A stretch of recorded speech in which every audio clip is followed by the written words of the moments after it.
On va découvrir encore autre chose, une autre application, d'autres applications plus tournées vers le grand public, je crois, hein, avec Askmona, Valentin Schmitt.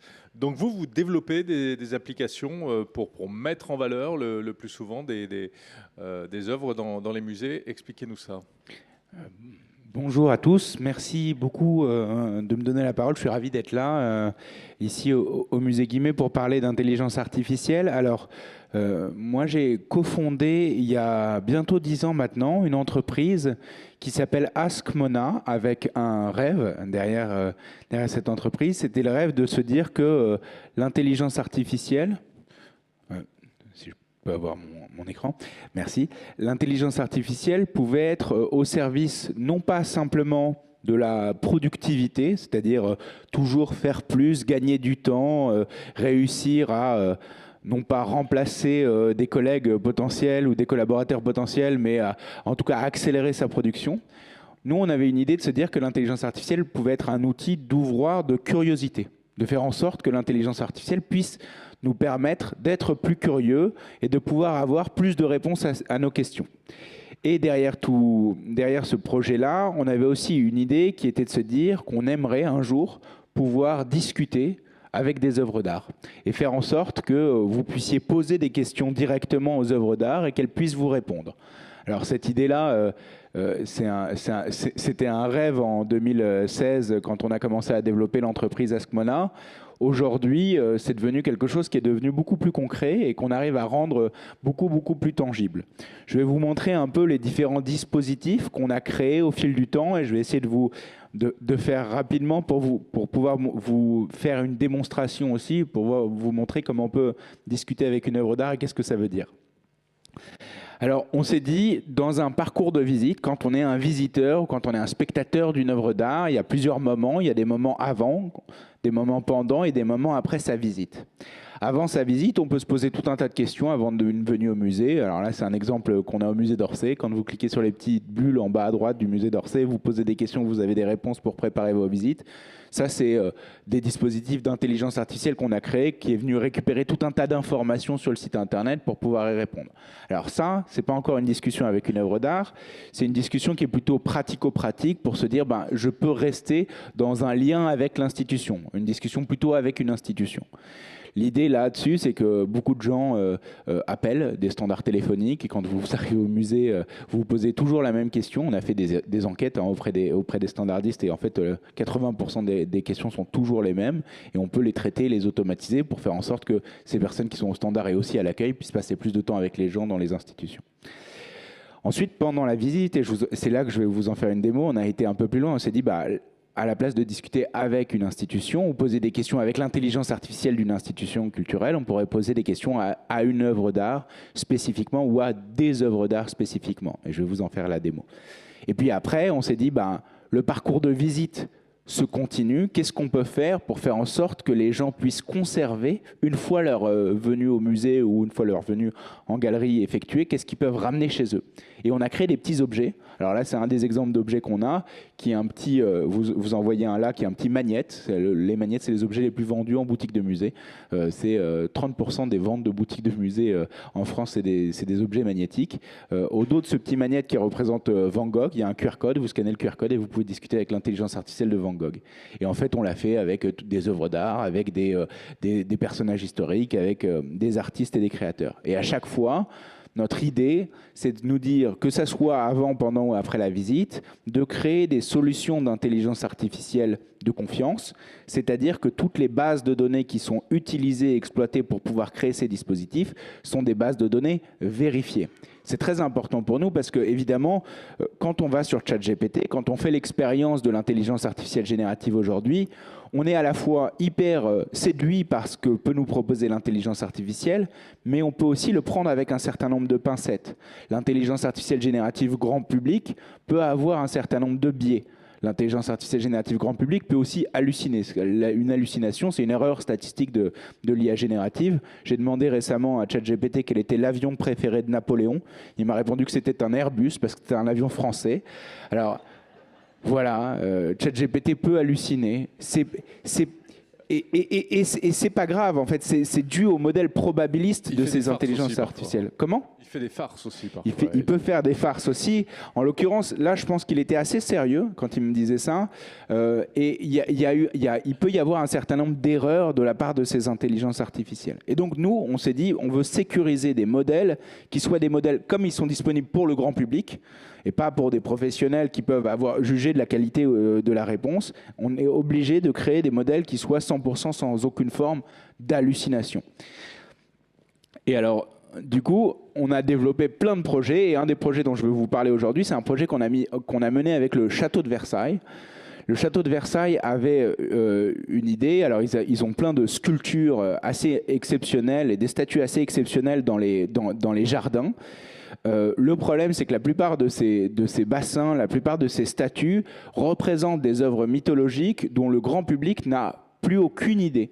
Si je vous dis aujourd'hui qui est Latone, ben vous aurez, alors si vous êtes des spécialistes, vous pourrez me répondre, mais il y en a plein qui n'auront pas forcément le contexte mythologique pour pouvoir répondre à cette question-là. Et donc il y a plein d'œuvres incroyables qui ont des histoires incroyables à raconter, mais dont personne ne voit vraiment l'intérêt si on ne leur explique pas et si on ne leur prend pas la main.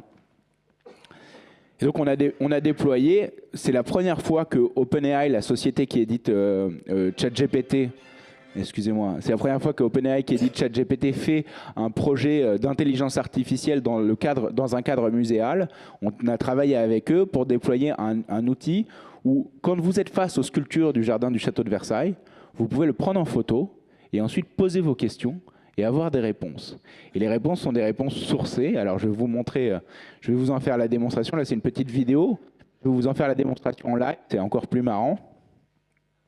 Alors, il faut me pardonner l'idée du live. Donc ça se présente comme ça. C'est une application mobile au départ.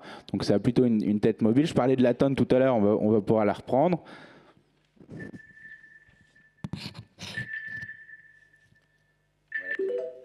Je vous salue, visiteurs. Me voici, Latone, mère d'Apollon et de Diane, veillant sur ce bassin qui porte mon nom.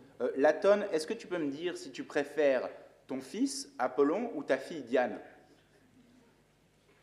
Je suis la mère de 2 enfants divins, et mon amour pour Apollon et Diane est égal, comme le ciel embrasse la terre sans distinction. Ils sont chacun une part de moi. Okay. Apollon le brillant. Merci. Je vois maintenant que tu es tourné dans un sens vers le bassin et pas vers le château de Versailles. Est-ce que tu peux m'expliquer ce choix spécifique ? Bien sûr. Lors de la transformation de mon bassin, entre 1687 et 1689, par l'architecte Jules Hardouin-Mansart, j'ai été tourné vers le Grand Canal. Ce choix a été fait pour symboliser la projection d'une vision royale vers l'horizon, soulignant l'ambition. Merci Latone. Une dernière question, s'il te plaît. Est-ce que tu peux me dire qui va gagner la prochaine Ligue des champions de football ? Je veille sur le bassin et les légendes d'Apollon et Diane, mais je ne peux rien sur les jeux du futur. Parlons plutôt de la symbolique royale ou de la beauté de mon marbre. Vous comprenez le principe. L'intelligence artificielle, elle est là simplement pour répondre à des questions qui sont dans sa base de données. Elle va comprendre ce que je vais lui dire. Alors, excusez-moi, ça c'est la musique de Versailles. Elle va comprendre ce que je vais lui dire. Elle va comprendre que je parle d'autres thématiques qui ne sont des thématiques de football, mais elle va me ramener toujours à un sujet de médiation culturelle. Et alors, ça a un sens hyper intéressant pour les visiteurs parce que, évidemment, avec ce type de dispositif, plus besoin de l'audio guide. Vous écoutez passivement un contenu, mais vous devenez acteur véritablement de votre visite en posant tout un tas de questions. Et on va plus loin. Alors, je vais vous donner quelques chiffres. Aujourd'hui, on le fait sur une vingtaine de sculptures. On projette de le faire sur 50 sculptures. Dans le jardin. Le dispositif parle 3 langues, mais on sait le faire dans 52 langues, donc on pourrait le faire à un terme beaucoup plus grand. Il y a 1000 personnes tous les jours, encore aujourd'hui, qui parlent au dispositif. Ça fait un peu plus de 200 000 personnes qui parlent au dispositif depuis les 6 mois qu'on l'a lancé. Et il nous a fallu que 4 mois pour lancer le projet. En ayant ça, on a aussi une information qui est une information cruciale et qui peut vous intéresser, vous, en tant que marchand, si vous voulez mettre en place ce type de dispositif, parce qu'il y a pas mal de visiteurs qui viennent voir vos œuvres sans forcément les acheter. Nous, on récolte en temps réel toutes les questions que les gens se posent face à une œuvre d'art. Et ça, c'est une donnée incroyable. C'est une donnée qui n'existait pas auparavant, parce que, évidemment, vous pouviez faire une enquête des publics, mais quand vous faites une enquête des publics, vous posez des questions aux gens. Et donc, ils ne font que répondre à vos questions. Là, on a en temps réel les questions que les gens se posent. Et en faisant ça, ça permet d'avoir une connaissance du niveau de questionnement des publics sur des œuvres d'art, et ça permet non pas simplement d'ouvrir leur curiosité, mais vous aussi de vous renseigner. Et je vais être assez rapide. Vous avez ici le lien ou le QR code si vous voulez le prendre en photo. Vous pouvez évidemment le tester à la maison parce que là, sinon tout le monde va faire du bruit et tout le monde va le lancer. Mais au moins, vous avez ce dispositif qui existe. Il est disponible encore dans les jardins du château de Versailles. Et aujourd'hui, on travaille avec plus de 200 musées dans le monde. On travaille avec le château de Versailles, avec le Louvre à Abu Dhabi, avec la Fondation Louis Vuitton, avec le Colisée à Rome, avec le Centre Pompidou, avec plein de musées dans le monde. Et notre objectif, c'est justement de créer des systèmes d'intelligence artificielle pour les publics, ou pour notamment dans les galeries, ça pourrait être pour les personnes qui viennent visiter vos galeries, pour les renseigner et ouvrir leur curiosité aux œuvres d'art grâce à l'intelligence artificielle. Merci beaucoup. Merci. J'ai une petite question quand même. Est-ce que si je pose les mêmes questions à ChatGPT, le ChatGPT standard, qu'est-ce qui se passe? Alors, c'est assez marrant parce qu'on a fait le test justement en posant des questions, parce que si vous vous souvenez de l'histoire de la tonne, il y a des hommes grenouilles qui sont autour de la fontaine, et quand vous posez la question à ChatGPT sur les hommes grenouilles, elle vous parle du GIGN, donc elle ne comprend pas du tout de quoi il s'agit. Et le problème, c'est qu'il y a tout un tas d'informations qui sont des informations assez précises. Là, on a récupéré des catalogues d'expositions. On a travaillé avec les conservateurs du château de Versailles spécifiquement pour créer une base de connaissances qui soit une base de connaissances très interne. On parlait de RAG tout à l'heure. C'est ce type de technologie qu'on utilise justement pour créer des bases de connaissances internes pour être sûr que la donnée utilisée soit de la donnée vérifiée. Et donc, moi, je fais souvent l'expérience d'aller dans des musées et de me promener avec ChatGPT pour lui poser des questions. Et je vois que je ne suis pas le seul. Il y en a de plus en plus des gens qui font ça. De temps en temps, il y a des erreurs et des erreurs manifestes. Je l'ai fait tout à l'heure quand j'étais dans le hall d'entrée. J'ai posé des questions à ChatGPT, notamment sur un certain nombre d'œuvres Khmer. Et il m'a donné des informations qui, pour moi, étaient des informations assez fausses et qui contredisaient ce qui était dit sur les cartels. Donc il faut faire aussi attention avec ces modèles d'IA génératifs parce que de temps en temps, ils peuvent halluciner ou ils peuvent ne pas avoir la bonne information. Contrôler la donnée, c'est aussi votre rôle aussi en tant que marchand d'art, c'est d'avoir ce savoir-là et de pouvoir le transmettre grâce à des intelligences artificielles sécurisées et privées. Ça peut être une bonne idée. Bien sûr. Merci beaucoup.